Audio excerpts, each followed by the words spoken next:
I'm still not sure if this is in fact the second round or the third round of TennoGen stuff. It was added in hotfix 18.6.3, and the weird thing about it is it's not available in the normal version of Warframe, which is what I use. I don't tend to run Steam that much anymore. It's not available on consoles for the whole, the people who created them get money, a certain percentage of the money from it. So it's trying to link it all up. So they're not available on consoles.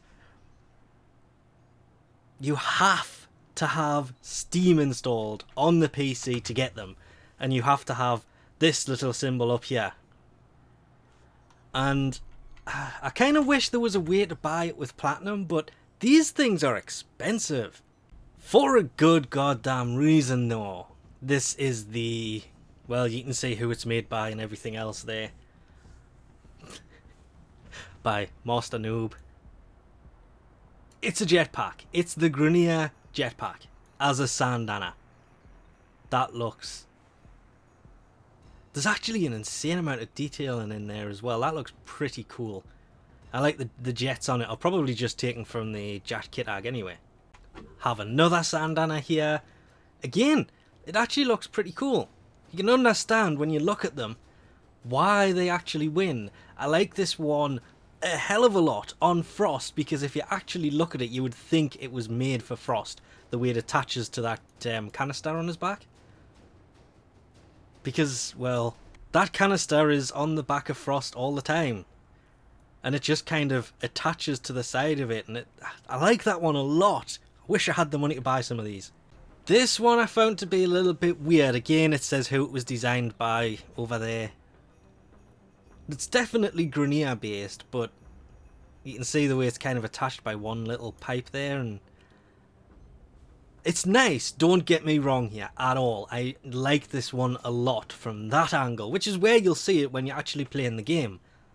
Slight angle from the view, the fact it's raised ever so slightly, just makes it look weird. Not bad weird, just weird. But it is one of the very rare Sandanas for Frost that doesn't clip straight through the back of his coat, no matter how much I swing it round. It's not clipping through. Oh no, there it goes. It's finally starting to clip through at the back there. And it's not clipping through anymore. And I turn it that way. And is it going to clip through again? Yeah, there it goes. Finding a nice Sandana for Frost that doesn't clip through can be a pain. Now this I actually like. I still prefer the original mag skin because it's got a lot to it. This one, I actually like that a lot.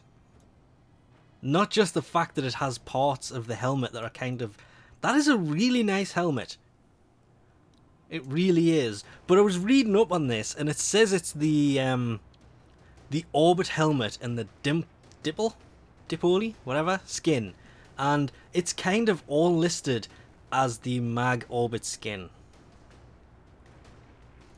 So this one actually gets you a helmet and a skin.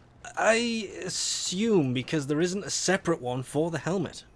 This is the reason these things cost so much. Chroma's helmet, that actually looks pretty cool. I kind of wish though with Chroma, once he's used his ability that sheds the skin, that the helmet would stay, but it doesn't. It comes off with it. But that looks pretty cool. It's expensive as hell, but still pretty cool. And then there's this other helmet that's available. Again, these are all only available if you install it through Steam and buy it with real money, not in-game money. It's impossible to get any of these with in-game money. There's something not quite right. Oh no, there it is. It's got a bar across the back, which I couldn't quite make out from that angle because it's got the whole light reflecting from that source there. That looks weird. But strangely familiar. I've seen that on something before. There is another skin for the Lisette as well. Kind of hoping that they open this up to some of the newer ships because that's nice for a Lisette. I kind of miss using the Lisette because there's now like 4 ships. But that's actually slightly nicer than the other Lisette skin. The new weapon skin for, I think it's the Cronin. That could just be the name of the skin. I'm not sure on that one. That looks pretty cool as well. Still stupidly expensive, but they look cool. It's actually kind of added shape and stuff to them. Zephyr has 3 things. She's got a new helmet here, which, to be honest, it's nice, but remembering this is the angle you're going to see the frame at most of the time, this one's nicer. And it does kind of look a little bit nicer at the front. Not a great deal, but it's much better at the back. And this is an entire skin for basically exactly the same price, which is what gets me about the whole TennoGen stuff. Sometimes the skin with a helmet costs the same as just the helmet, but you've got to buy them with real money, not platinum in game, because it's got to be bought through Steam. Of course, you did get another skin. This is very Zephyr heavy, and this one I kind of liked because it's got these things on the back. That looked pretty cool. Not that much different from a normal skin, but just different enough to make it look nicer. And this one's actually cheaper than the other one. Nova's got a new skin, and Mag I was really tempted on. Mag's original skin, one of the first TennoGen ones. But this, I do use Nova quite a bit. I use Nova a lot more than I use Mag. So I just keep looking at this and thinking that's quite cool on the arm, but I really like the Immortal skin more than anything else. But this is definitely like a vast improvement on the Immortal skin. But this is just like the normal. I like that quite a bit. That one, okay, I'll admit, I'm tempted. Excalibur's new skin, I'm looking at this and there's a lot of detail and everything behind it. It doesn't look that bad, but again, you mainly see a frame from this point of view. Because when you're playing the game, you play from behind. You very rarely see this point. So I don't see the point in putting all the detail on the front of a skin, even though that's still nice. And it still does come around the side and you've got the bits on the legs. Because once you add weapons and stuff, you're not going to see most of the back. And there is detailing on the back, but... oh, there. Okay, I get it now. I was trying to figure out what all these lines and everything are. It's because if you look at it, it's been cracked. Looks like he's been hit with something on the side. Okay, now I get it. It's battle damage. Necros has a helmet, which, again, it costs almost exactly the same as an entire skin. These things actually cost more in real money than the ones in-game do in Platinum, if you were to buy the Platinum to buy the helmet.